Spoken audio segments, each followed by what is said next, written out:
जब किशन के प्रति राधा का प्रेम समाज को चुभने लगा तो घर से उनके निकलने पर रोक लगा दी गई। लेकिन किशन की बंसी की धुन सुनकर राधा खुद को रोक नहीं पाती थी। यह देखकर उनके घर वालों ने उन्हें घाट से बांध दिया। पूर्णिमा की शाम थी। राधे के बांसुरी की मधुर आवाज सुनाई दी। उन्हें लगने लगा कि अपने शरीर को छोड़कर बस वहां चली जाए। किशन को राधे की इच्छा और उस पीड़ा का एहसास हुआ जिससे वह गुजर रही थी। वह उद्धव और बलराम के साथ राधे के घर गए और उसकी छत पर जा चढ़े। किशन ने कहा, 8 साल पहले जब मुझे ओखली से बांध दिया गया था तो यह लड़की मेरे पास आई थी। तभी उसकी नजर मुझ पर पड़ी। उस पल में मैं ही उसके जीवन का आधार बन चुका था। उन्होंने राधे के कमरे की खपरेल को हटाया, धीरे धीरे नीचे उतरे और राधे को आजाद कर दिया। इतने में ही बलराम भी छत से नीचे आ गए। उन्होंने किशन और राधे दोनों को उठाया और बाहर आ गए। इसके बाद सभी ने पूरी रात खूब नृत्य किया। अगली सुबह जब माँ ने देखा तो राधे अपने बिस्तर पर सोई हुई थी। पूर्णिमा का यह अंतिम रात था। किशन ने माता यशोदा से कहा कि वह राधे से विवाह करना चाहता है। इस पर माँ ने कहा, राधे तुम्हारे लिए ठीक लड़की नहीं है। इसकी वजह है कि एक तो वह तुमसे 5 साल बड़ी है, दूसरा उसकी मंगनी पहले से ही किसी और से हो चुकी है। जिसके साथ उसकी मंगनी हुई है वह कंस की सेना में है। अभी वह युद्ध लड़ने गया है। वह जब लौटेगा तो अपनी मंगेतर से विवाह कर लेगा, इसलिए तुम्हारा उससे विवाह नहीं हो सकता। वैसे भी जैसी बहू की कल्पना मैंने की है वह वैसी नहीं है। इसके अलावा यह कुलीन घराने से भी नहीं है। यह एक साधारण ग्वालन है और तुम मुखिया के बेटे हो। हम तुम्हारे लिए अच्छी दुल्हन ढूंढेंगे। यह सुनकर श्री कृष्ण ने कहा, वह मेरे लिए सही है या नहीं यह मैं ही जानता हूँ।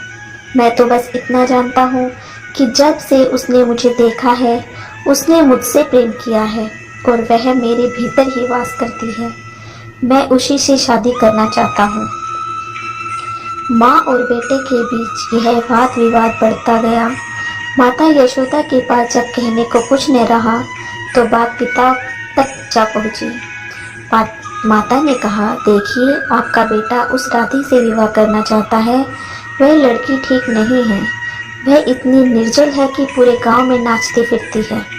उस वक्त के समाज के बारे में आप अंदाज़ा लगा ही सकते हैं। कृष्ण के पिता नंद बड़े नरम दिल के थे, अपने पुत्र से बेहद प्रेम करते थे। उन्होंने श्री कृष्ण से इस बारे में बात की, लेकिन कृष्ण ने उनसे भी अपनी बात मनवाने की जिद की।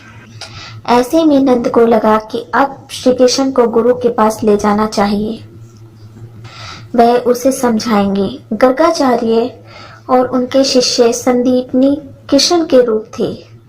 गुरु ने कृष्ण को समझाया, तुम्हारे जीवन का उद्देश्य अलग है। इस बात की भविष्यवाणी हो चुकी है कि तुम मुक्तिदाता हो। इस संसार में तुम ही धर्म के रक्षक हो। तुम्हें इस ग्वालन से विवाह नहीं करना है। तुम्हारा एक खास लक्ष्य है। कृष्ण बोले, यह कैसा लक्ष्य है गुरुदेव? अगर आप चाहते हैं कि मैं धर्म की स्थापना करूं, तो क्या इस अभियान की शुरुआत में इस अधर्म के साथ करूं? आप समाज में धार्मिकता और साधुता स्थापित करने की बात कर रहे हैं। क्या यह सही है कि इस अभियान की शुरुआत एक गलत काम से की जाए? गुरु गर्गाचार्य ने कहा, धर्म विरुद्ध काम करने के लिए तुमसे किसने कहा? कृष्ण ने कहा, 8 साल पहले जब मुझे ओखली से बांध दिया गया था तो यह लड़की मेरे पास आई थी। तभी उसकी नजर मुझ पर पड़ी। कृष्ण ने कहा, नहीं, मैं बड़ा चढ़ा कर नहीं बता रहा हूँ, यह सच है। गर्गाचार्य ने दोबारा कहा, तुम मुक्तिदाता हो, तुम्हें धर्म की स्थापना करनी है। कृष्ण बोले, मुक्तिदाता नहीं बनना चाहता।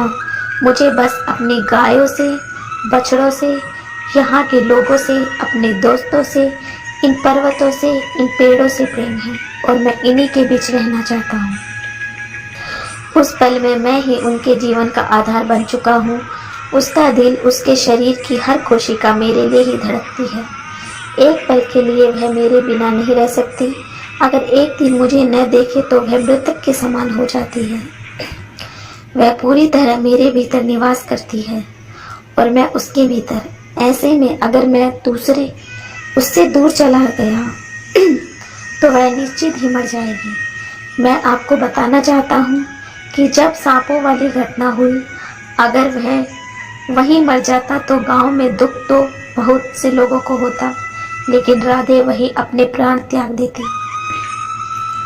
देखो, हर कोई सोचता है कि किशन अजय है, वे मर नहीं सकते, लेकिन खुद किशन अपनी नक्षत्रता के प्रति पूरी तरह सहज थे। गर्गाचार्य ने कहा, तुम्हें नहीं लगता तुम पूरी घटना को कुछ ज्यादा ही बड़ा चढ़ाकर बता रहे हो?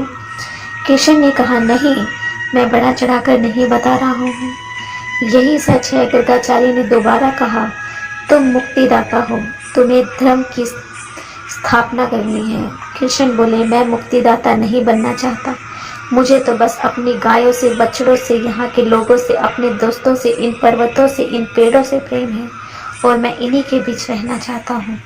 यह सब सुनने के बाद गर्गाचार्य को लगा कि अब समय आ गया है कि श्री कृष्ण को उनके जन्म की सच्चाई बता दी जाए और ऐसे राधे कृष्ण की प्रेम गाथा का अंत हो।